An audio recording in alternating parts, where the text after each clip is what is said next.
bagaimana cerita perjalanan Kak Harun hingga sampai sekarang. Tanpa berlama-lama lagi, mungkin langsung saja kita persilahkan kepada Kak Harun untuk memberikan dan menyampaikan sharingnya kepada teman-teman.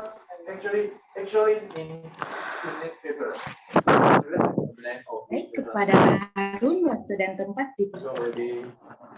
Oke, bismillahirrahmanirrahim. Assalamualaikum warahmatullahi wabarakatuh. Waalaikumsalam warahmatullahi wabarakatuh. Pertama-tama saya panjatkan puji syukur kehadirat Allah Subhanahu wa taala yang telah memberikan kesempatan ini. Terus yang kedua, semoga salawat serta salam semoga tetap tercurahkan pada junjungan kita Nabi besar Muhammad SAW. Dan yang selanjutnya tak lupa saya ucapkan terima kasih pada Mr. Wahyu ya. Beliau adalah teman saya. Soalnya kita teman ya. Dulu teman seperjuangan ketika kita masih di Pare dulu. Ya. Terus teman-teman, selanjutnya saya juga minta maaf mungkin ada beberapa suara dari ini ya dari luar karena saya emang lagi di lab ya. Saya lagi di lab. Langsung start aja ya, mungkin lebih enaknya. Tadi udah dibacakan tentang CV saya, itu sedikit CV saya ketika saya bentuk mulai dari 2000, mulai kayak kuliah ya. Terus boleh saya share screen, Mas? Boleh, Ustaz. Tunggu, Ustaz. Oke. Yeah, consider. Yeah, you can just using consider it. And using his parameter. Maybe I think for this it's okay. Bisa ya? Oh, oke. Yeah, so you don't need to. Halo? So you have to tell others. Udah, You Ustaz. don't need to write first. Udah ya? Masuk nggak? Yeah, because that is not your. Ya, udah, Ustaz. Oke. How you use method. Oke, bismillahirrahmanirrahim. Ini sedikit tentang ini ya, tentang study in Taiwan. Sebenarnya jujur aja, saya juga bingung awalnya, apa yang mau saya share ini. Yeah, maybe. Beberapa waktu yang lalu saya ngisi di Universitas Jember tentang untuk mahasiswa bidik misi, untuk memotivasi mereka mungkin untuk bisa kuliah sampai di S2 gitu, atau mungkin bisa sampai S3 di luar negeri. Terus sebelumnya saya diundang dari RRI, dari Republik Indonesia. Ya, karena ada temen sih di sana, jadi saya disuruh cerita dikit-dikit. Ya, sekarang diundang sama cendekiawan desa ya. Saya ucapkan terima kasih sekali lagi karena saya menemukan banyak lingkungan-lingkungan baik yang mau membangun Indonesia ya. Oke. Selanjutnya saya langsung ke PPT-nya aja nih. Ya, bisa kelihatan semua. Study in Taiwan, the home of semiconductor, gitu kan. Mungkin teman-teman bingung juga ya, Taiwan itu di mana gitu ya. Nah, Taiwan sebenarnya adalah Republic of China ya, part of China, Republic of China, tapi juga Taiwan memiliki administratif sendiri, jadi kayak Hong Kong gitu ya, jadi kayak Macau gitu. Dan di sini saya ngasih sedikit reasons gitu ya, motifnya kenapa kita harus study di Taiwan gitu ya. Yang pertama adalah a country with advanced technology. Jadi kalau teman-teman di sana yang ada di Indonesia memang kuliahnya sekarang di bidang teknologi ya, terutama kayak tentang komputer gitu ya, tentang tentang semiconductor gitu ya. Ya, Taiwan adalah negara yang tepat ya, karena kalau teman-teman tahu kayak yang support tentang kayak MacBook dan lain sebagainya, itu yang support barang-barang kecilnya dari sini banyak gitu. Jadi memang Taiwan sangat bagus. Ya, ini a country with advanced technology. Jadi kalau teman-teman mungkin nggak asing ya, laptopnya pakai Asus ya, pakai Acer gitu ya. Ya, atau mungkin yang suka game ada MSI gitu ya. Ya, disinilah mereka dibuat gitu ya. Jadi ini banyak banget di sini sih. Jadi di sini tuh ada namanya Silicon Valley ya, Silicon Valley Taiwan gitu. Jadi kayak di Amerika gitu ya. Jadi di mana tempat semua teknologi itu dijadikan satu gitu ya. Jadi ada Asus, Acer, terus juga ada D-Link, MSA dan sebagainya. Di sini banyak banget teman-teman. Jadi kalau mau ke Taiwan jangan khawatir gitu ya. Terus yang kedua, a friendly country for foreigners ya. Jadi Muslim friendly banget di sini teman-teman. Jadi kalau teman-teman mau pakai kerudung, mau pakai apa, ya bebas di sini. Jadi banyak teman-teman Muslim juga di sini. Dan masjid-masjid ini juga banyak. Jadi ya nggak sebanyak di Indonesia tapi ya. Indonesia jadi 100 meter, 200 meter, 500 meter udah ada masjid ya. Terutama di Jawa mungkin banyak banget gitu ya. Kalau di sini enggak, cuman sangat-sangat baik banget lah orang-orang di sini gitu. Sehingga banyak juga yang bangun masjid dan juga di sini banyak PMI ya. Jadi kayak TKI gitu ya. TKI TKW itu biasanya juga mereka kontribusinya sangat besar buat bangun-bangun masjid gitu. Terus selain itu juga kalau masalah makanan ya di Taiwan ya banyak banget ya. Kalau tahu bubble drink ya asalnya dari sini ya. Jadi di sini kalau masalah makanan minum-minuman kayak gitu surganya banget gitu ya. Terus yang nggak kalah penting adalah high job vacancy for high tech company. Jadi kalau teman-teman nanti pengen internship ya. Jadi bahasanya internship itu pas lagi kuliah gitu ya. Pas lagi kuliah biasanya mereka internship di Asus, Acer, D-Link dan lain sebagainya. Dan gajinya cukup besar teman-teman. Jadi kalau internship itu di sini gajinya sebulan itu bisa sampai 12 sampai 15 juta. Jadi itu internship belum kita lulus ya, belum kita lulus S1, S2 gitu. Nanti kalau biasanya kalau lulus biasanya rate gaji kita kurang lebih sekitar 20-an gitu. Nah, kemudian juga pasti tanya-tanya gitu kan, gimana tentang universitas di sini. Rata-rata di sini research based ya.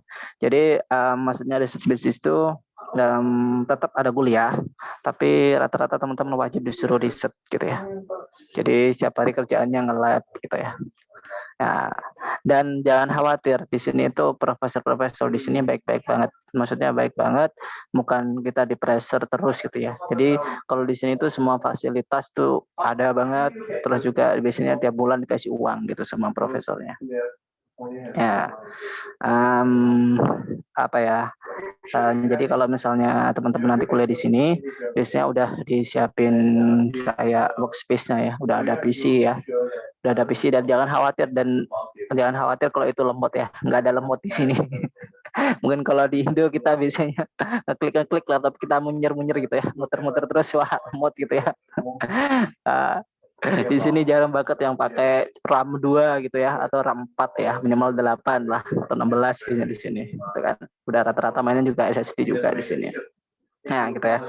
Jadi biasanya udah disiapin semua itu. Jadi kalau teman-teman S2 di sini nanti komputer, PC dan semuanya udah disiapin. Bahkan nanti juga laptop juga dikasih kadang. Jadi laptop dikasih juga apa ya? Temanku malah dapat yang baru. Ada yang dipilihkan Apple gitu ya. Nah, jadi pokoknya di sini tugas kita cuma belajar gitu aja. Mau belajar lah yang rajin, nggak usah mikir halangan mau apa. Jadi kalau ada apa-apa, misal, Prof, aku laptopku rusak gitu. Ini nanti ngomong aja sama profnya, prof saya bantu. Gitu. Misalkan kita work ethicnya bagus gitu, profnya mau berusaha. Dan di sini nggak ini kok nggak benar-benar menyarankan kayak teman-teman harus apa ya? Benar-benar dari 9 to 9 gitu ya, dari jam 9 pagi sampai jam 9 malam ada di lab enggak. Jadi yang penting di sini itu ada weekly report biasanya. Jadi setiap minggu kita laporan kamu minggu ini ngapain aja gitu ya. Jadi kamu udah belajar apa aja, minggu ini ngapain aja seperti itu. Terus itu ya untuk universitas di sini, untuk kuliahnya sama ya, kurang lebih 1 sampai 2 tahun untuk master degree ya. Terus untuk PhD di sini 2 sampai 4 tahun gitu ya. Juga boleh lebih sih sampai 5 tahun rata-rata. Ya, ini sedikit tentang research based university. yang ada di sini. Terus teman-teman di sini mungkin ada agak sedikit beda juga di sini untuk output ya. Kalau di Indonesia mungkin mainnya jurnalnya Scopus gitu ya. Di sini agak tinggi sedikit, namanya itu SCI gitu. Jadi semua jurnal yang terindeks Scopus, yang terindeks SCI pasti terindeks Scopus. Tapi yang terindeks Scopus belum tentu terindeks SCI gitu. Jadi memang untuk outputnya sangat tinggi teman-teman. Jadi disarankan untuk kita benar-benar quality gitu ya yang dipentingkan di sini. Terus apakah nanti kalau S2 ada syarat misalnya kayak kamu harus punya jurnal atau apa? Enggak harus kalau di sini, enggak harus, cuman strongly suggested gitu ya. Jadi benar-benar disarankan punya gitu. Karena nanti biasanya kerjanya biasanya di sini tuh relasi ke perusahaan-perusahaannya itu main banget. Jadi kalau misalnya Asus lagi mau ngembangin sesuatu, nanti pasti dikirim ke kampus. Jadi risetnya di kampus. Kalau di Indonesia kan bisa pakai ini kan orang ketiga gitu. Apalagi ada masalah di perusahaannya, pakai orang ketiga, udahlah orang ketiga itu langsung nyelesain masalahnya, selesai gitu ya. Kalau di sini biasanya nanti dikasihkan ke universitas dulu. Jadi universitas itu yang bagian riset dulu. Jadi apa yang ada masalah dan sebagainya. Jadi di sini pasti rata-rata berhubungan dengan universitas dan perusahaan sangat bagus banget. Itu sih tentang ininya. Terus mungkin kita langsung ke scholarship ya. Wah, ini yang ditunggu-tunggu mungkin ya.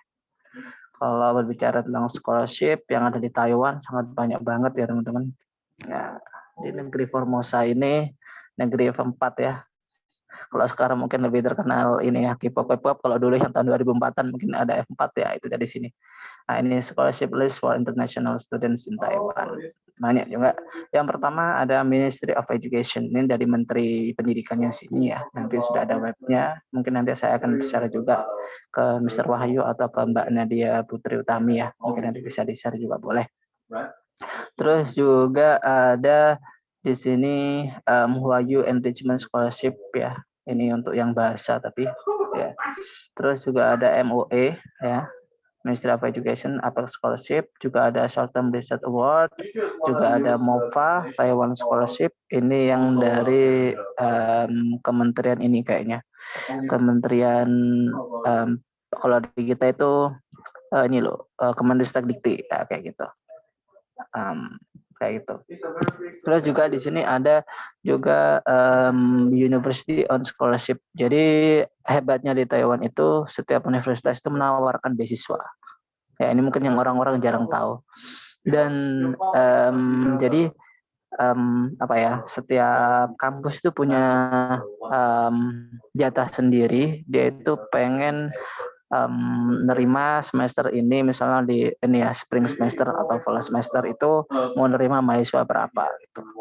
Nah, nanti beasiswa itu juga cukup kok teman-teman, cukup untuk hidup kita di sini. Nah, itu biasanya Prof juga malah nambahin. Malah juga ada teman saya yang awalnya nggak scholarship di sini, nggak dapat monthly stipend ya, nggak dapat uang tiap bulan gitu. Dia biaya sendiri, tapi cuman beasiswa tuition waiver aja. Jadi dia nggak usah bayar kuliah, tapi nggak dapat uang bulanan gitu. Malah di sini dia dikasih gitu sama Prof. Gitu. Jadi asalkan kita ini ya mau berusaha aja bisa kok. Terus juga kalau misalnya ada part time di sini Prof juga baik ya, banyak yang ngizinkan part time juga. Biasanya kalau part time work permitnya itu langsung aja ke Prof nanti akan dikasih gitu dengan alasan ngasihkan alasannya apa gitu. Dan juga fee-nya juga tinggi banget. Jadi 1 jam itu kurang lebih 160 sampai 180 dolar ya. Jadi dolar sini tapi kurang lebih 80 sampai 90 ribu. Jadi nanti kalau teman-teman sehari 8 jam kurang lebih ya bisalah 700 atau 800 mungkin ya. Sehari ya, sehari. Jadi kalau sampai sebulan banyak juga sih. Ya gitu. Tapi ya ingat ya teman-teman, di sini tujuannya adalah untuk kuliah gitu ya. Terus pasti kita lanjutin ke ini ya. ini ada website-nya ya. Jadi ada website NTSD. Ini ada website NTSD, terus juga ada dari NTU ya. NTU, terus juga ada NTNU ya. Dan kenapa saya cuman publish ini? Sebenarnya banyak juga ya university yang lain. Cuman kenapa pakai ini saya? Karena universitas saya adalah ini, ada Alliance. Jadi di sini tuh banyak universitas Alliance. Jadi saya kan mahasiswa di NTUSD. Saya juga bisa kuliah di NTU atau di NTNU. Jadi nanti ada namanya Alliance System. Jadi misalnya di Indonesia saya kuliah di ITB. Tapi saya juga butuh nih beberapa mata pelajaran yang di situ bagusnya adanya di UI gitu. Jadi saya bisa kuliah di UI dan itu free. Jadi kita kayak exchange student gitu loh. Jadi saya bisa ke NTU, saya bisa ke NTNU gitu ya. Kalau kampus saya kan terkenalnya memang teknologinya nih di NTUSD. Jadi kayak ITB-nya seni gitu ya. Nah, kalau di NTNU ini kampus terbaik dan tertua gitu. Bagus banget pokoknya. Terus ini urutan berapa ya? Sekitar 60-an kayak di dunia. Terus kalau NTNU ini yang paling bagus pendidikannya. Jadi kalau mungkin teman-teman mau ngambil gimana sih cara pengajaran yang bagus gitu ya, mungkin mau jadi dosen jadi NTNU. Jadi banyak teman-teman saya itu ya kayak kuliahnya itu di 3 tempat ini ya, meskipun mahasiswa ini kuliah di sini gitu ya, mahasiswa di NTNU kuliah di NTU, kuliah di NTUSD, tergantung gitu. Oh saya butuh tentang teknologi, ya udah kuliah di NTUSD. Oh saya butuh tentang gimana cara ngajarin bagus, ya udah kuliah di NTNU. Nah gitu, itu salah satu kelebihan di kampus kita. Ya, ini kampus kita, Alliance kita. Nanti juga ada kampus Alliance dari universitas lain, biasanya ada 2 atau 3 juga. Nah gitu. Nah, terus selanjutnya pasti ya kita pengen tahu sih university list-nya gitu ya. Ini ada beberapa university list yang udah saya cari ya. Ini yang ada di di QS ranking ya, di top universities QS ranking. Biasanya di Indonesia juga kalau mau LPDP kayaknya pakai QS ranking atau Times Higher ya. Itu. Ya, ini kampus saya ada di urutan 251 tahun kemarin ya, National University of Science and Technology (NTST). Ya, dari kampus saya alliance-nya di kampus ini, kampus yang pertama yaitu National Taiwan University (NTU). Jadi urutan 69 ya, di 69. Jadi saya bisa kuliah di sini atau juga anak NTU bisa kuliah di NTST. Ya, gitu. Jadi nanti teman-teman bisa tuker-tuker gitu ya. Kalau emang mau kuliah di sini gitu. Ini sedikit informasi tentang kampusnya dan jangan khawatir teman-teman. Kampus-kampus di sini itu riset outputnya sangat tinggi. Kalau di Indonesia kan hanya tertentu ya yang risetnya sangat tinggi, mungkin kayak UI gitu sangat tinggi banget ya. Ya itu kalau mau maksudnya lingkungan belajarnya sudah bagus gitu ya, lingkungan kita mau belajar jadi nggak hanya belajar juga sih, maksudnya risetnya tentang outputnya, gimana cara nulisnya, gimana kita bisa publish ke tempat ini, jadi sangat tinggi banget di sini rata-rata. Ini yang di bawahnya ya, ada National Yangming University, ada National Taiwan Normal University, ya ini NTNU, yang lain saya juga, kampus saya juga ada Taipei Medical University, Sun Yat-sen, NCU, dan Canggung University. Nah, ini teman-teman, ini sedikit kampus kita, jadi urutannya segini. Terus ini di NTU ya, NTU. Sedikit di mana kampus di sini kondisinya. Terus ini juga kampus saya NTSD. Ini yang sebelah kanan bawah adalah Chiang Kai-shek Memorial Hall ya. Jadi kayaknya orang yang pertama kali ke sini gitu ya. Terus ini juga ada NCU teman-teman, yang sebelah kiri atas ini kampus NCU, ini kampusnya besar banget, tapi kayaknya ada di enggak di ibu kotanya ya, tapi super besar banget. Jadi saya juga alhamdulillah dulu juga keterima di sini di NCU sini. Jadi keterima di NCU sini. Jadi waktu itu ini ya agak ini ya flashback sebentar. Jadi dulu saya keterima di NCU, terus keterima di NTST. Jadi minggu pertama pengumuman di NCU ini, terus seminggu selanjutnya atau 5 hari selanjutnya pengumuman di kampus yang sekarang. Jadi waktu itu sempat bingung, waduh ini pilih yang mana gitu. Karena nanti sama kampus dikasih waktu, kamu mau nerima tawaran ini apa enggak, itu dalam waktu seminggu. Gitu kan. Jadi kita biasanya nggak bisa tiba-tiba lepas saja. Nanti kita dikasih waktu seminggu, kita suruh email, kita mau nerima tawaran kuliah di sini nggak gitu. Nah, dan alhamdulillah saya sebenarnya sudah kontak-kontakan sama profesor yang ada di NCU dan juga ada yang di kampus saya sekarang. Di NCU sudah kontak-kontakan dan beasiswa di sana juga cukup besar yang dikasih. Cuman ini ya, karena saya memang base-nya saya di teknologi, saya pilih kampus saya yang sekarang. Begitu. Salah satunya karena itu sih ya. Nah, ini sedikit foto yang kanan bawah, sedikit jalanan yang ada di sini sih ya. Ya, begini. Terus ya kok jangan khawatir, di sini juga banyak KFC, McD dan sebagainya gitu ya. Jadi aman-aman aja kok. Soalnya kadang kalau teman-teman udah pernah keluar, udah sampai sebulan lebih, yang jadi masalah adalah makanan teman-teman. Terutama Muslim ya. Ya terutama yang Muslim. Bahkan saya dulu sempat sih makan babi, tapi nggak sengaja ya. Karena nggak tahu gitu ya. Niatnya mau puasa gitu ya, mau sahur, ternyata yang dimakan babi gitu. Tapi karena saya nggak tahu ya, jadi waktu itu saya kayak ke Indomaret tuh ya, ke High Life, jadi beli makan, terus setelah itu kan tulisannya Cina semua ya, karena kelas saya kan English ini ya, international class, saya nggak bisa bahasa Mandarin sama sekali ya, bisa Mandarin sama sekali, biasanya ya bahasa Inggris gitu kan.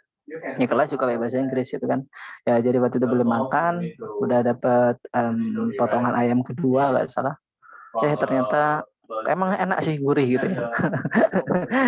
Gue ternyata setelah itu di-scan pakai Google Lens, ternyata babi gitu ya.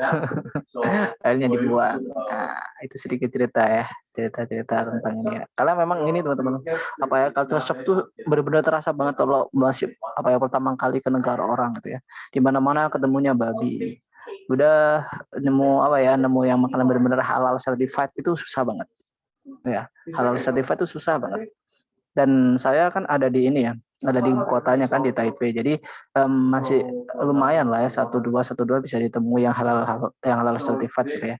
Cuman kalau misalnya daerah-daerah yang bawah, kota-kota yang enggak ada yang enggak jauh gitu ya, dari ibu kota itu susah banget teman-teman.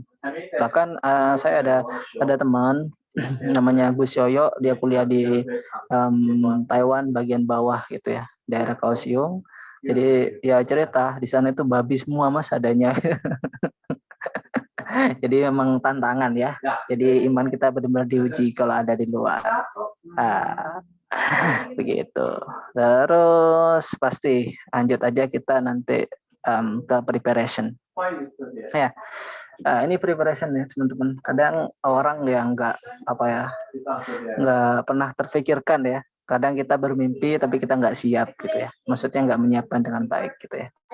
Tapi ya bermimpi aja udah 50% lah ya, kita satu langkah di depan gitu kan. Setidaknya kita ada niatan gitu kan. Nah, yang pertama preparation. Di sini apa sih persiapan yang harus disiapkan? Yang pertama English proficiency. Alhamdulillahnya di Taiwan itu bisa pakai TOEFL ITP teman-teman. Ya, nanti tanya sama Mr. Wahyu nih gimana caranya nyiapin TOEFL ITP gitu ya. Nah, jadi bisa juga di sini pakai TOEFL ITP dan itu enggak menyaratkan 550 sih. Tergantung kampusnya. Ada yang menyaratkan 530 cukup, 520 cukup gitu. Jadi nanti teman-teman bisa coba pakai TOEFL ITP aja gitu. Terus yang kedua juga boleh pakai TOEFL IBT atau pakai IELTS gitu. Nah, bebas sih. Ya, kalau punya semua ya satu aja dipilih ya. Tapi kalau memang punya IELTS ya udah pakai IELTS aja gitu. Atau punya TOEFL IBT pakai TOEFL IBT aja gitu. Itu sih tentang English proficiency, tentang kemampuan bahasa Inggris kita. Terus yang kedua tentang research plan. Ya, kan di sini tadi udah saya jelasin research based university mainnya. Jadi teman-teman biasanya diminta untuk menyiapkan riset. Jadi kita udah sebelum kita ke research plan biasanya kita itu cari profesor Jadi biasanya yang pertama kita cari profesor dulu. Jadi teman-teman cari profesor ya.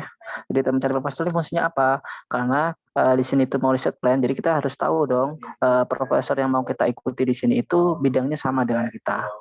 Jadi jangan sampai kita nge-apply ya, IPK udah tinggi, TOEFL udah tinggi atau IELTS udah tinggi. Ternyata kita ketolak. Loh kok ketolak? Malah teman kita itu yang biasa-biasa aja keterima gitu ya. Kemudian wah takdir ini. Biasanya itu ya. Tapi sebenarnya karena kita kurang ini ya, masih kurang dalam mencari informasinya gitu. Jadi ada juga nanti prosesnya adalah cari profesor dulu. Setelah cari profesor, oh ya cari profesornya bisa di ini ya, bisa di web kampus. Setelah itu lihat track recordnya beliau dalam hal ini, dalam hal riset. Jadi kan biasanya disebutin nih riset fieldnya dia kemana. Misalnya kalau di bidang saya, oh ternyata dia tentang renewable energy, tentang power system, tentang listrik ya. Karena jurusan saya teknik elektro, kan. Oh sama nggak kira-kira dengan yang saya minati gitu ya.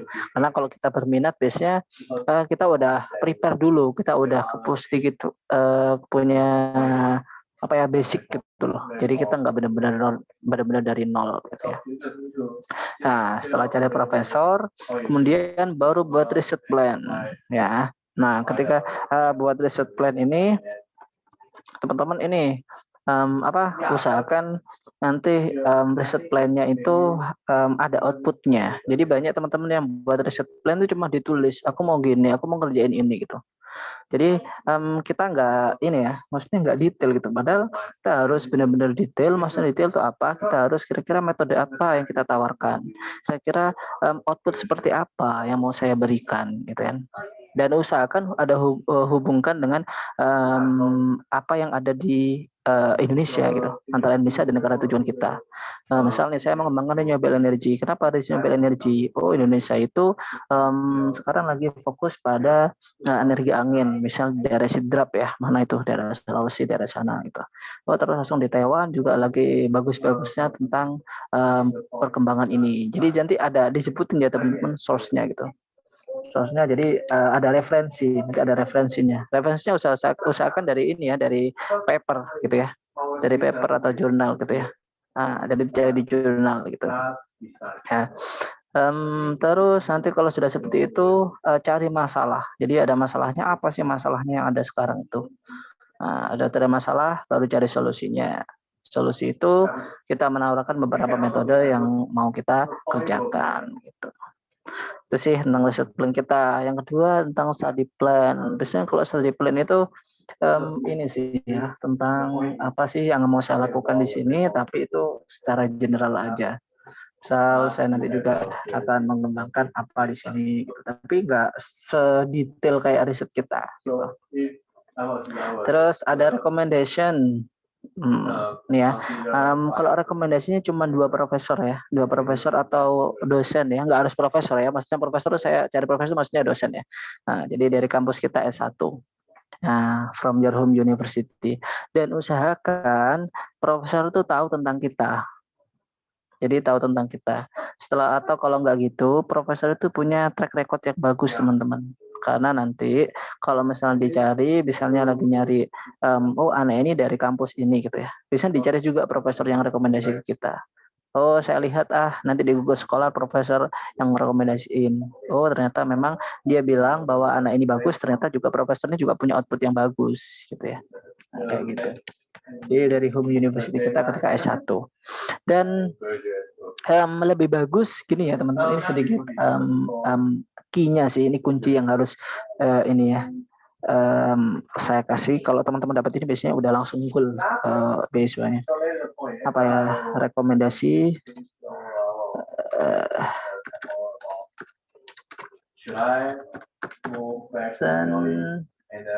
from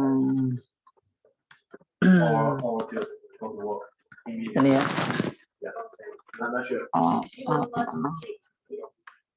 Dari kampus tujuan.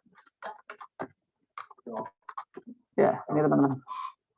Jadi kalau teman-teman udah dapat rekomendasi dari kampus tujuan, dari profesor kampus tujuan, biasanya kita udah 80 sampai 90% kita diterima. Ya, jadi kayak administrasi ya cuma administrasi aja lah. Jadi usahakan teman-teman dapat ini. Ini adalah sedikit ini key-nya ada di sini sebenarnya kalau teman-teman pengen cepat langsung keterima gitu ya. Jadi nggak usah kayak pelan-pelan banget gitu ya. Makanya itu ini bisa berupa LOA ya, Letter of Acceptance gitu ya. Nah, lebih bagus kalau itu adalah sudah di profesor. Jadi kan ada LOA itu yang dari international office-nya gitu ya. Nah, itu menurut saya masih kurang ini. Jadi kalau dari profesor biasanya kita udah ada hubungan sama profesornya gitu. Nah, itu berarti ada rekomendasi from kampus dari kampus tujuan. Ya, gitu ya. Jadi misal kayak saya dulu, saya cari-cari profesor, ini gimana, saya tertarik di metode ini, saya punya ini gitu. Nah, karena apa teman-teman? Karena kalau di kampus-kampus atau negara-negara yang maju, kampus yang bagus itu, profesor itu kuat banget ya. Jadi dia itu benar-benar berkuasa gitu. Jadi kalau mau ngapain kayak teman-teman kalau mau ke Jepang, ke Taiwan, atau ke Cina, itu kan rata-rata tujuan negara-negara kalau kuliah kan cuma itu ya. Jepang, Taiwan, Cina ya, atau Hong Kong juga paling di situ kan kalau kita kuliah di Asia rata-rata sih. Ya, jadi teman-teman usahakan ini ya, usahakan apa itu dapat ini. Nah, dapat rekomendasi from tujuan. Nah, selanjutnya ada kurikulum vitae. Ya, CV. Diusahakan CV kita itu jangan kayak CV mau kerja ya, teman-teman. Karena saya sering menemui teman-teman kalau mau daftar sekolah CV-nya kayak CV kerja ya. Jadi satu lembar yang dilihat diedit dari Canva ya. Jadi di Canva, jadi simple banget gitu. Jadi orang itu mau baca itu, oh gimana saya mau menilai gitu. Karena yang lain juga kayak gini juga gitu ya. Jadi gak detail. Jadi kayak usahakan kayak saya tadi, yang kayak saya tadi. Jadi misalnya saya sekarang ada di sini, terus apa sih tugasmu di sini gitu. Oh apa sih yang kamu kerjakan di sini gitu. Jadi detail banget. Nggak bilang aku mahasiswa berprestasi. Nah, terus itu gimana sih? Apa sih mahasiswa berprestasi itu gitu kan? Atau misalnya itu seleksinya gimana? Itu dia akan menjelasin dikit-dikit aja. Oh, panjang 2 sampai 3 kalimat cukup gitu. Nah, ini sih tentang apa itu tentang preparation di sini.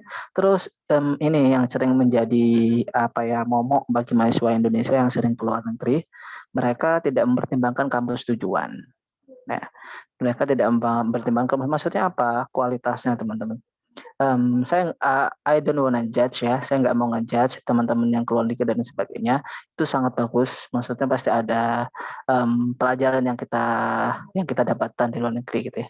Cuman kadang banyak teman-teman yang keluar negeri itu niatnya cuman ya udah yang penting aku di luar negeri, gaya bisa foto-foto gitu ya. Oh no gitu ya. Nah, itu apa ya menurut saya kurang banget gitu ya. Banyak yang seperti itu. Jadi teman-teman usahakan nanti lihat kampus kita itu ada di urutan berapa. Terutama ini ya, terutama yang paling penting itu jurusannya. Kan bisa di QS ranking tadi itu lihat jurusan. Nah, saya bisa share ini nggak ya? Saya kelihatan nggak teman-teman ini saya apa itu Chrome saya kelihatan? Belum, Enggak Sir. ya? Belum belum ya? Saya mungkin bisa share ini ya, tak stop dulu ya, terus tak share lagi. Jadi teman-teman tak kasih tahu dikit.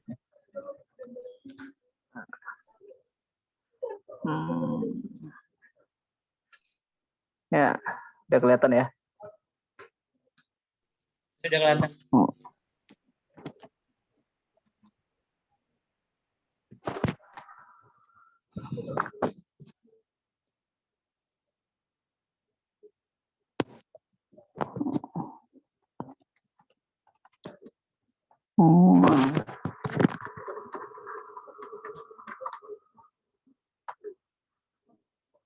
Nah, misalnya di sini teman-teman kita lihat dari QS ranking by subject gitu.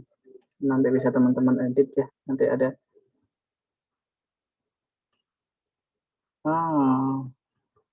misalnya teman-teman nanti pilih di sini teman-teman. Jadi misalnya saya orang engineering ya. Saya orang engineering, saya pasti pilih engineering. Nah, engineering saya teknik elektro, jadi saya klik di sini. Nanti pasti akan muncul gitu ya. Jadi teman-teman bisa tahu, oh ternyata paling bagus itu MIT, gitu ya, Stanford dan sebagainya. Misal ini ya, misal saya teman-teman sebentar.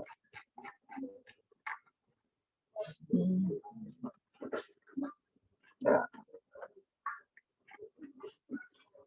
Jadi teman-teman bisa lihat di sini Nanti kampus kita urutan berapa gitu ya. Ini kampus saya, elektronya ada di urutan 149 dunia. Oke. Jadi bukan ini ya, di atasnya Rice University dari Amerika. Gitu. Jadi teman-teman bisa melihat dari sini fungsinya apa agar kita itu dapat lingkungan belajarnya. Gitu.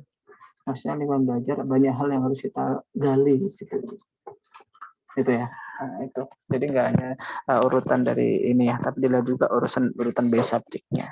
Itu sih teman-teman yang mau saya tekankan. Jadi biar teman-teman nggak niatnya untuk keluar itu diperbaiki gitu ya. Maksudnya kita benar-benar mau belajar tentang ini ya, mau tentang kualitas pendidikan, tentang ilmu, kita benar-benar cari ilmu gitu ya. Emang sih teman-teman, kadang kita itu motivasi awal untuk kuliah di luar itu melihat teman-teman foto di di luar negeri gitu ya, lagi salju dan lain sebagainya itu ya, itu cuma senengnya aja teman-teman yang di share, yang susah nggak di share, yang jarang tidur nggak di share sama dia. Jadi setiap malam jarang tidur, terus kerjain dia seharian, nah itu nggak di share. Ya tidak apa-apa tapi ya untuk motivasi. Oke.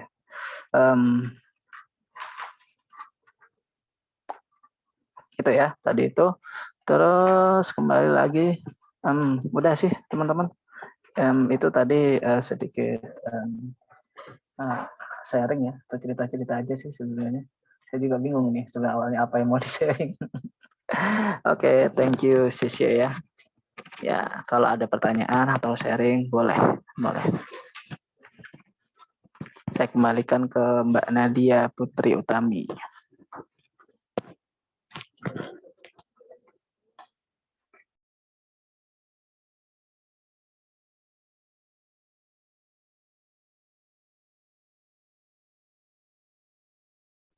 Halo.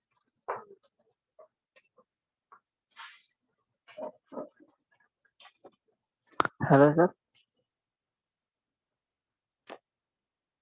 Sir Wahyu bisa dengar? Iya bisa, Sir. Oke. Saya kembalikan ya sama Mbak Nadia Putri Utami.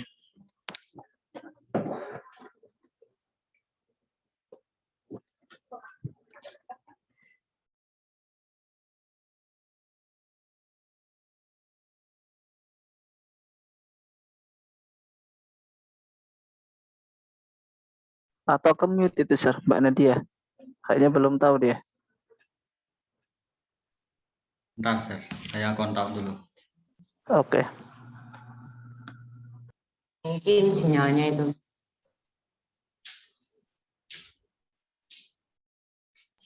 Oh, sinyalnya ya mungkin. Oh ya, Sir. Kalau gitu saya izin ambil alih dulu, Sir ya. Ya, boleh Sir. Oke. Nah, oke nih. Dari teman-teman gimana nih? Tadi Mr. Harun sudah menjelaskan panjang lebar tentang cerita beliau kuliah di Taiwan. By the way, beliau langsung di Taiwan loh. Jadi live ini. Live langsung dari Taiwan nih. Nah, kesibukan beliau di lab gitu, beliau masih bisa sharing dengan kita semua yang ada di sini. Nah, kira-kira dari teman-teman sini, seluruh audiens, ada nggak nih yang ingin ditanyakan ke Mas Harun lah tentang siswa Taiwan? Kalau ada yang ingin ditanyakan, silakan teman-teman bisa langsung.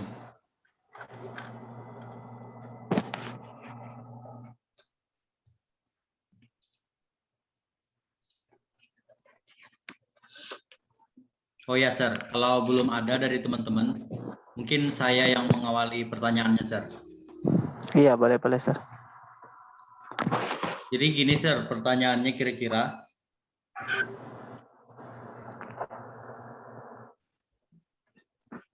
kalaunya untuk teman-teman yang masih kuliah nih, Sir. Katakanlah kan di sini banyak teman-teman yang masih semester 5, semester 4, semester 6 gitu.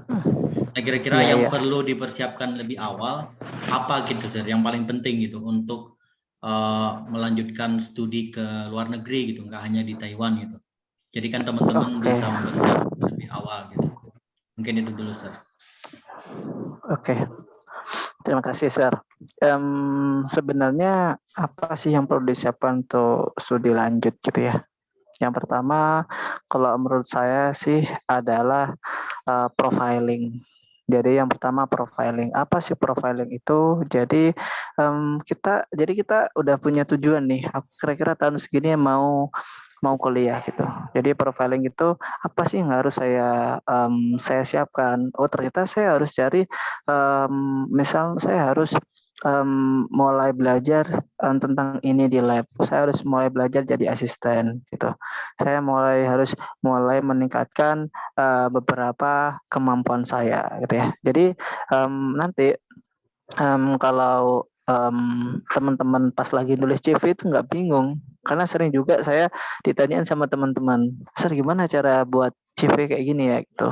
Ya tunjukin apa sih yang kamu kuasai kan gitu ya, achievementmu apa, terus apa sih yang mau di ini. Saya nggak ada Sir, jadi saya bingung juga ya, saya nggak tahu tentang kehidupannya gitu. Jadi ya itu yang pertama adalah profiling gitu ya. Yang kedua menurut saya adalah bahasa Inggris teman-teman. Jadi bahasa Inggris penting banget sih, karena itu adalah the way how we communicate gitu kan. Gimana cara kita berkomunikasi nanti ya tetap pakai bahasa Inggris gitu kan, meskipun di negara yang base-nya itu kayak dimanapun gitu. Kecuali kalau di Malaysia mungkin masih kita ya bisa ya pakai Indo ya. Mungkin masih agak-agak nyambung gitu ya.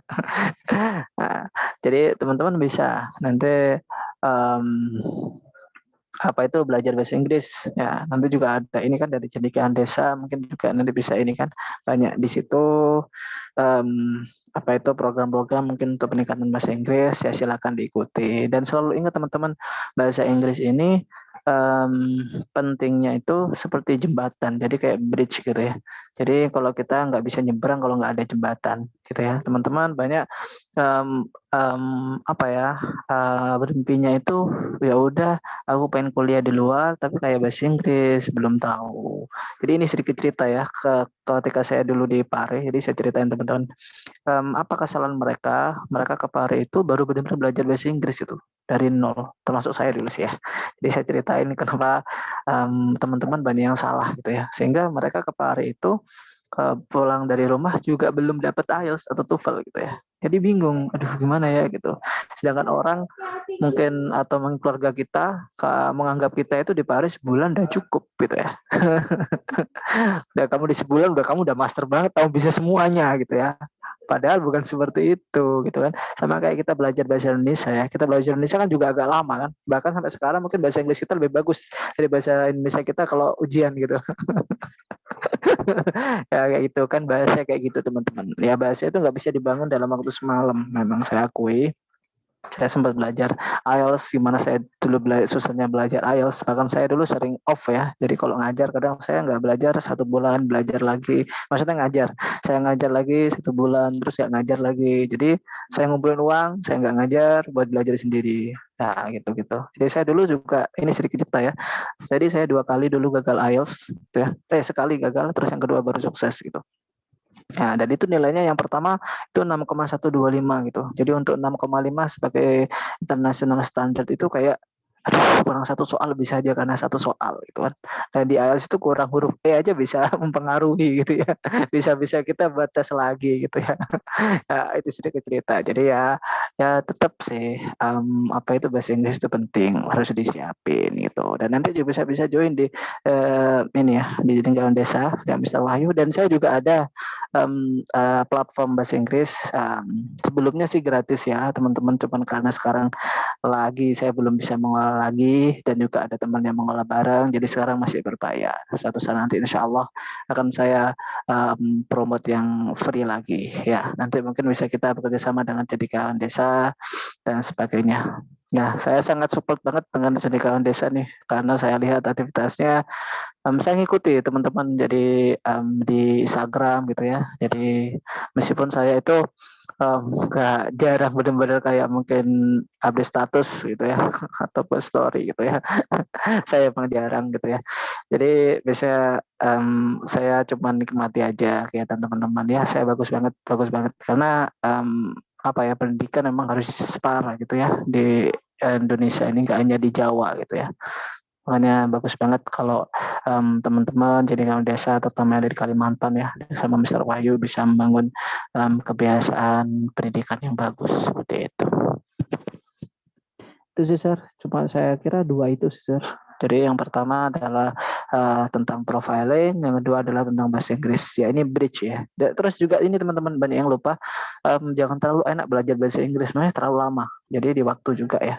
Karena itu yang saya temui dari beberapa member atau mungkin kawan-kawan saya gitu ya. Jadi terlalu lama, jadi kita merasa untuk sekolah lagi udah mulai nggak ada lama-lama. Gitu. Ya, jadi seperti maksudnya terlalu lama, kalau misalnya teman-teman satu saat nanti ke Pare, jadi ditarget nih, waktunya aku Pare 2 bulan, harus tes gitu ya. Nah, harus tes, jadi usahakan dulu. Ya masalah gagal, ya semua sih pasti ya, ada titik-titik di mana kita harus down banget itu, kayak kita udahlah, nggak tahu lah mau kemana lagi. Seperti itu. Ya, itu sih Mr. Fayu, yang pertama dan yang kedua. Soalnya ya itu yang paling penting ya. Kalau nyari lingkungan yang memang kumpulannya bahasa Inggris, kumpulannya teman-teman yang mau sekolah semua, cari scholarship, ya scholarship hunter udah banyak ya, scholarship fighter juga banyak. Silakan cari sendiri kalau masalah itu. Itu sih. Oke, makasih Mr. Harun. Selanjutnya saya kembalikan ke Mbak Nadia nih. Mbak Nadia, silakan Mbak Nadia. Baik, saya ya, karena tadi ada kendala jaring. Ya itu tadi kan ada sudah menyampaikan dari tadi sudah diambil teman-teman ya.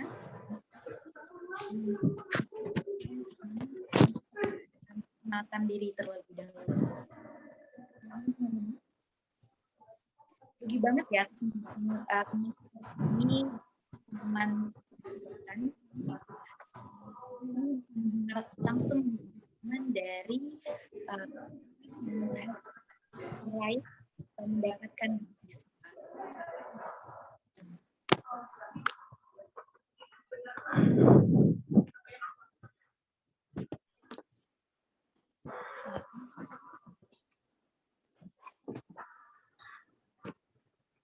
Atau jika tidak bisa menyalakan chat ya.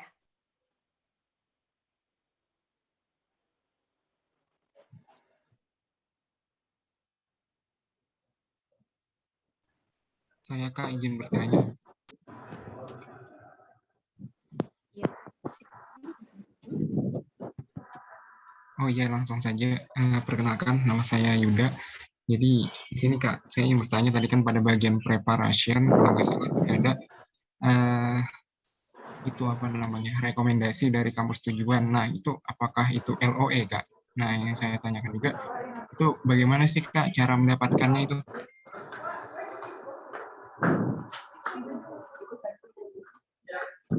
Oke, langsung saya jawab apa ke Mbak Nadia dulu nih? Iya,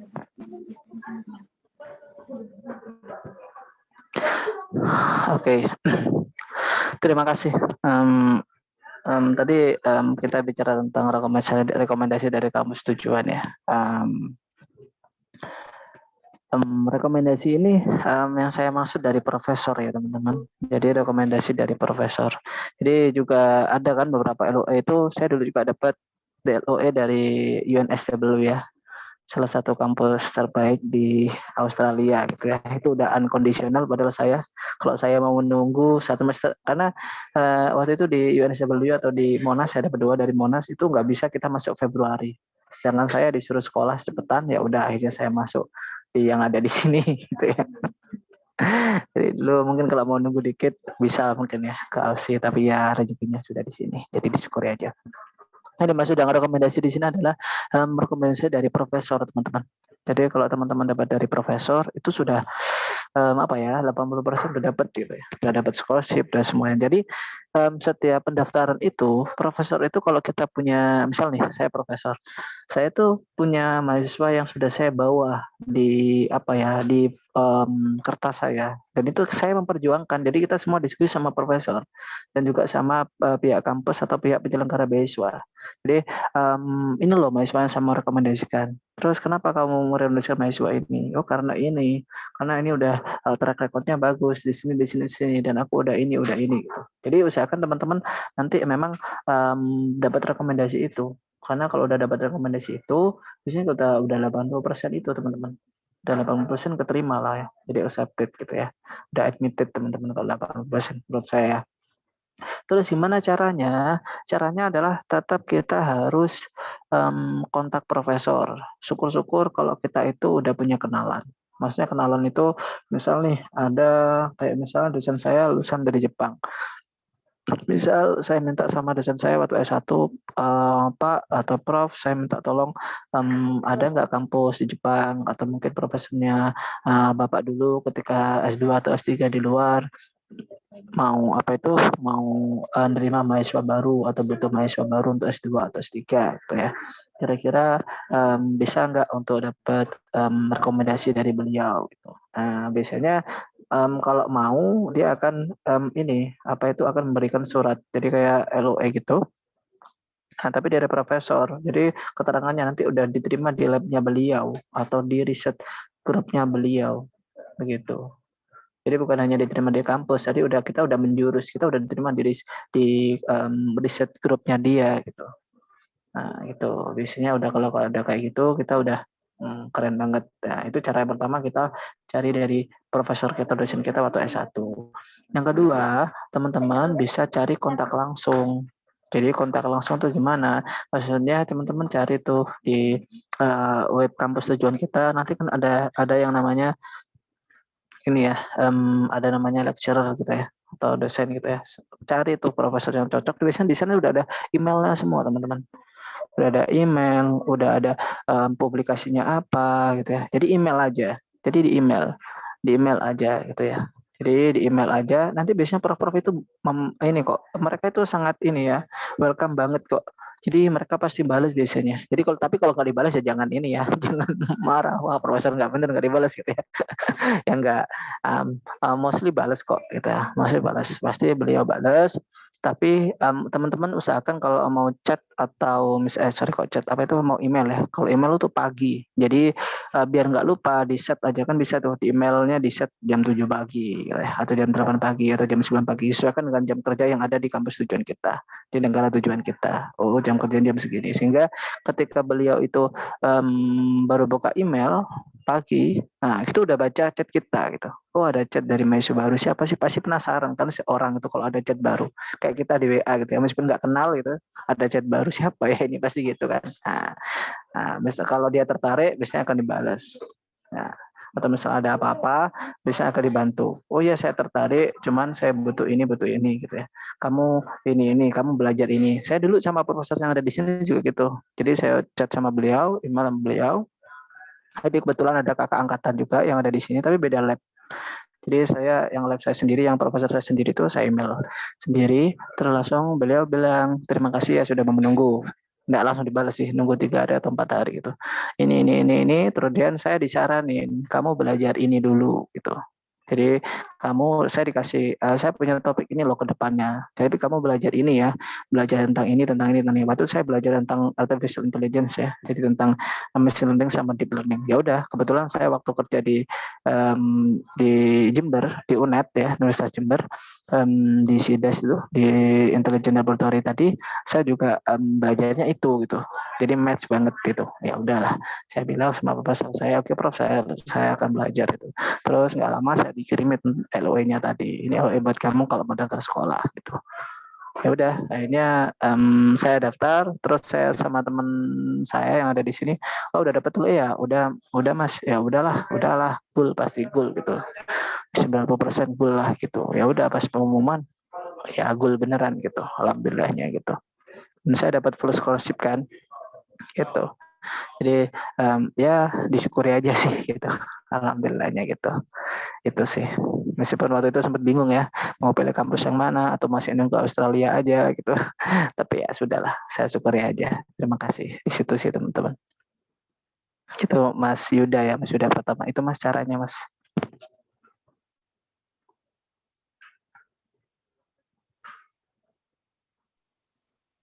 Baik, itu tadi harus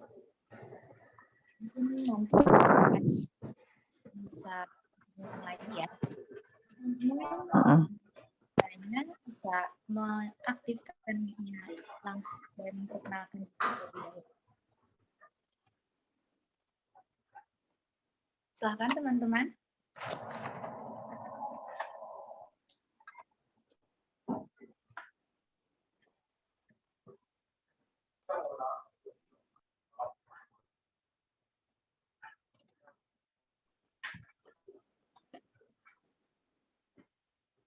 Mungkin teman-teman juga bisa menanyakan nih,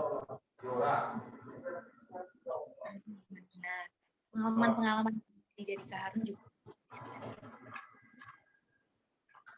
Untuk teman-teman yang tentunya ingin kuliah keluar tidak ada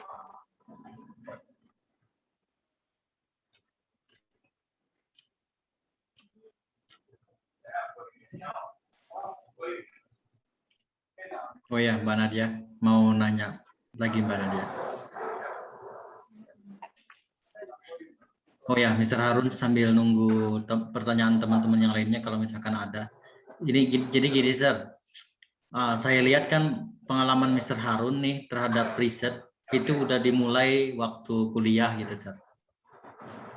Nah, terus gimana tuh? Itu gimana kira-kira, Sir? Apa caranya kita itu biar bisa terlibat riset sewaktu kita lagi S1 gitu loh. Karena kan itu sangat mendukung juga tuh buat kita kalau mau lanjut ke S2, tentunya ke luar negeri, memilih kampus atau konsentrasi ke riset base gitu. Nah itu gimana kira-kira, Sir? Ada nggak tips dan triksnya tuh? Oke, Sir. Terima kasih banyak, Sir ya. Terima kasih banyak. Nah, tips dan trik saya untuk ke research based.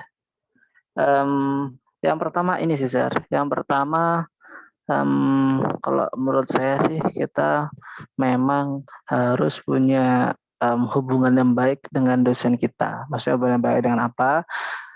Dosen-dosen di S1 itu semuanya itu punya riset, teman-teman.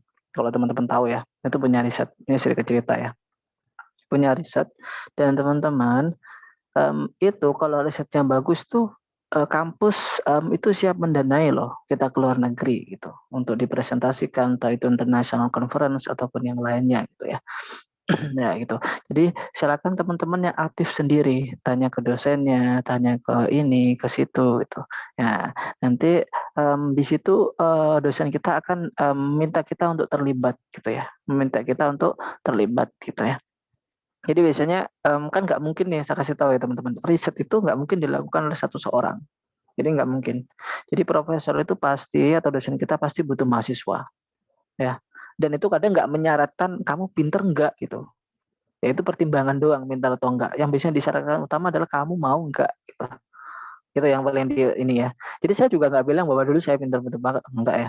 Jadi di sana waktu saya S1 dulu skripsi saya juga di kayak penelitian payung gitu ya. Jadi didanai sama profesor bareng sama teman-teman saya yang lain, itu anak 4 atau anak 5 gitu. Nah, jadi semuanya dibiayai semua, bahkan kita jalan pun dikasih uang gitu ya. Kita mau ambil data, Prof gitu. Pak, kita mau ambil data, Pak, ya udah dikasih uang gitu. Dan saya dulu ketika S1 juga apa ya? Juga sempat waktu itu ke Beijing ya, ke China. Jadi saya waktu S1 saya ikut conference dan alhamdulillah jadi apa ya, best international paper gitu. Jadi di sana saya ketemu banyak profesor dari berbagai negara, ada yang dari Eropa, ada yang dari Asia juga gitu ya. Nah, jadi itu full loh didanai. Waktu itu saya dapat berapa juta ya? 24 kalau salah, 23 atau 25 segituan lah ya. Jadi untuk berangkat ke Cina gitu ya, ke Beijing. Dan saya di sana ya ini kebiasaan orang Indo sih ya, tapi nggak baik sih, tapi sekalian aja ya. Jadi di sana caranya mungkin 2-3 hari, tapi sisanya bisa kita sampai, saya dulu waktu sampai itu sampai setengah bulan kayaknya, 15 harian. Ya, jadi di sana kita baru main-main mau explore gitu ya. Nah, begitu teman-teman. Ya, tapi profesor kita paham kok, sudah paham kok, bahkan kampus kita juga paham. Oh, pastilah, misi pelajaran cuma 2 hari, 3 hari nggak mungkin. Dan juga kan perjalanannya internasional, teman-teman. Jadi capek banget pastinya kan. Harus berapa jam di atas di pesawat gitu. Gitu. Jadi yang pertama memang harus kita tanya-tanya sama profesor. Kita harus super aktif teman-teman. Karena nanti kalau profesor itu nggak menggait kita untuk ngerjain risetnya, dia akan gait orang ketiga, pihak ketiga. Dan itu mahal banget loh bayarnya kalau saya kasih tahu. Jadi kadang harus ngajak orang ketiga gitu, pihak ketiga gitu ya. Dan dia udah punya kemampuan pasti dong pihak ketiga. Dan itu mahal banget teman-teman. Jadi mending teman-teman aja yang di sana coba tanya, coba join, gitu kan. Ya meskipun kita itu nggak tahu ya yang disuruh apalah di sana. Karena kan mahasiswa S1 itu saya kira benar-benar kita belajar atau kita belajar tahu tentang riset baru dikit-dikit oh harus gini ya harus gini. Ya, meskipun awalnya kita mungkin disuruh ambil data gitu. Udah pergi ke sana gitu, survei dulu, ambil data.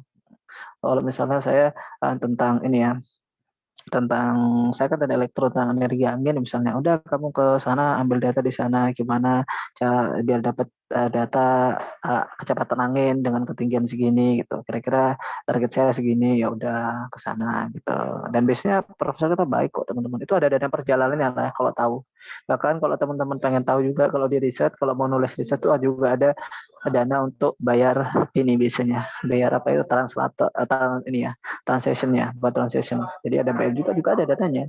Makanya teman-teman mungkin yang punya kemampuan bahasa Inggris ya bisa di situ gitu loh. Bisa menawarkan di situ itu. Begitu. Itu sih besar yang saya ini. Jadi usahakan ya, mungkin masih S1, masih udah semester 5, mungkin masih baru-baru itu ikut aja. Ikut aja. Itu profesor pasti punya atau dosen-dosen teman punya pasti punya ini kok, punya riset gitu. Yang kadang kita itu nggak tahu risetnya beliau apa gitu ya. Soalnya kadang diem-diem baik gitu ya. Kalau diem-diem aja gitu, tanya aja ada kok biasanya ada. Karena emang wajib sih. Kayak salah 1 tahun itu harus keluar berapa ini ya jurnal Sinta gitu ya. Kalau di Indo minimal gitu. Wajib kok. Coba aja, pasti ada. Tapi jangan berharap uang ya, jangan berharap uang. Tapi berharap ilmunya, pelajaran kita, pengalaman gitu. Oke, makasih Mister. Sama-sama, Sir. Saya kembalikan ke Mbak Nadia. Ya, baik. Itu tadi jawaban atas pertanyaan. Untuk sesi diskusi masih dibuka. Teman-teman yang ingin salah. Oh iya Mbak Nadia, boleh nambahin Mbak Nadia. Oh iya teman-teman, kalau apa itu kalau daftar di kuliah di negara lain pakai beasiswa lain kan banyak tahap-tahapnya ya. Kalau di sini simple teman-teman, jadi sekali tahap kita lolos ya udah. Itu doang. Paling kalau dibutuhkan sedikit wawancara ya kadang sih, tapi banyak enggaknya gitu. Hanya teman-teman kalau mau daftar di sini cepet sih, rata-rata begitu sih.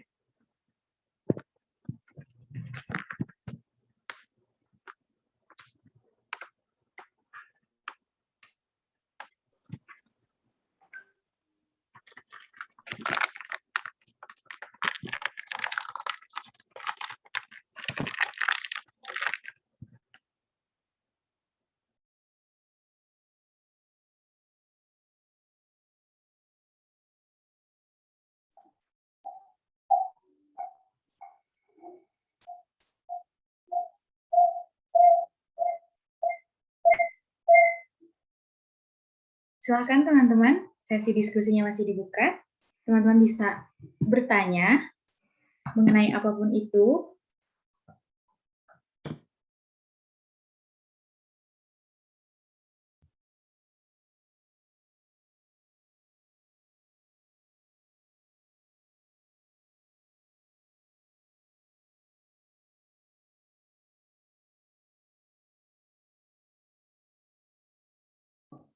Oh iya, sambil menunggu teman-teman yang ingin bertanya, jangan lupa isi presensi yang ada di kolom chat untuk peserta webinar.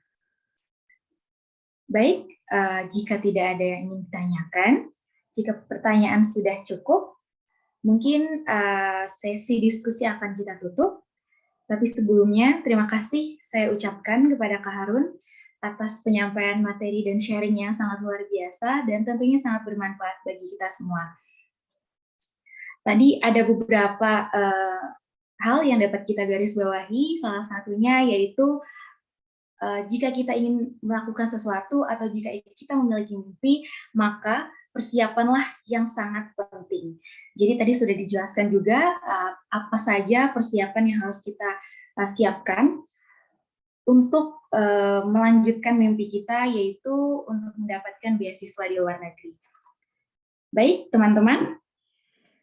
Semoga diskusi kita pada malam hari ini dapat meningkatkan keinginan dan motivasi kita untuk berhasil mendapatkan beasiswa luar negeri dan meraih mimpi setinggi-tingginya melalui usaha dan tentunya juga diiringi dengan doa. Sebelum kita akhiri pertemuan pada malam hari ini, akan dilakukan sesi dokumentasi terlebih dahulu. Diminta kepada para peserta webinar untuk mengaktifkan kameranya, karena akan ada sesi dokumentasi terlebih dahulu. Baik, silakan teman-teman punya kameranya sebentar. Harun mungkin bisa di stop share screen dulu, Harun. Iya, Sir. Bentar.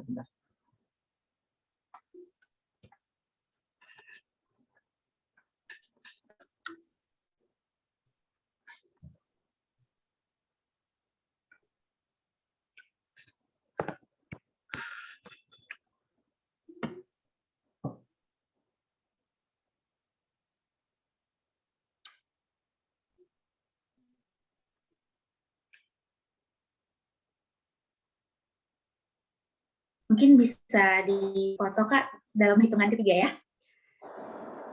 1, 2, 3.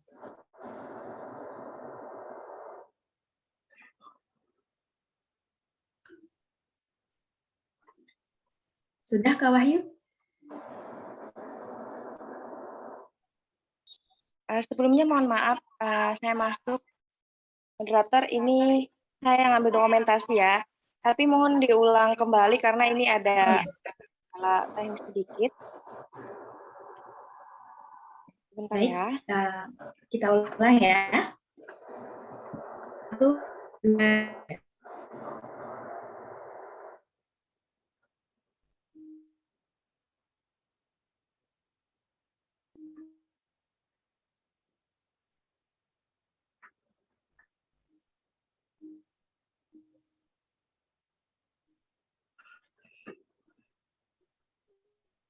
Sudah, Kak Rizka? Oke, mungkin bisa diulang lagi satu kali lagi. Baik, teman-teman, satu kali lagi ya. Mungkin dari Kak Wahyu, bisa tolong Kak sekalian. Ini soalnya dari saya ada terkendala.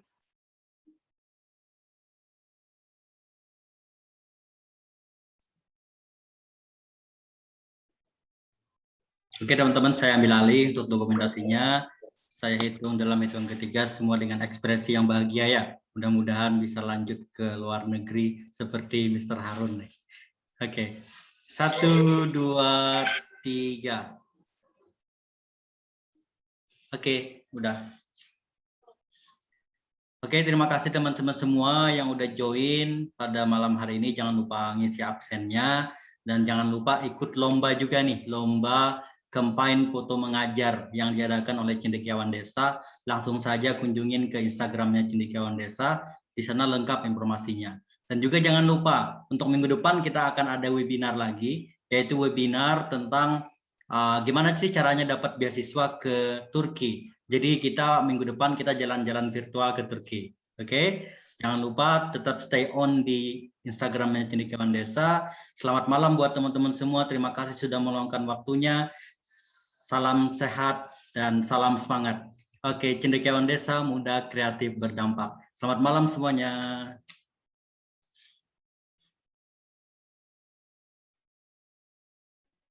Malam. Malam, terima kasih banyak semuanya. Oke. Makasih Mr. Harun. Mokles. Sama-sama, Sir. Oke.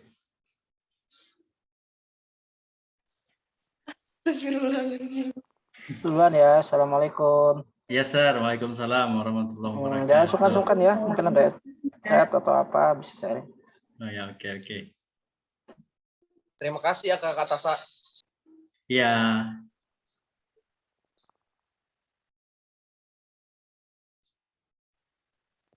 Terima kasih buat panitia sudah maksimal dengan mengadakan acara webinar pada hari ini. Oke, jangan lupa Terima minggu kasih. depan Duluan. join lagi ya. Assalamualaikum warahmatullahi wabarakatuh. Ya, insya Allah. Oke, ajak Kirim aja teman-teman. linknya. Ajak teman-teman yang lainnya. Ya, siap. Thank you. Assalamualaikum. Oke, waalaikumsalam warahmatullahi wabarakatuh.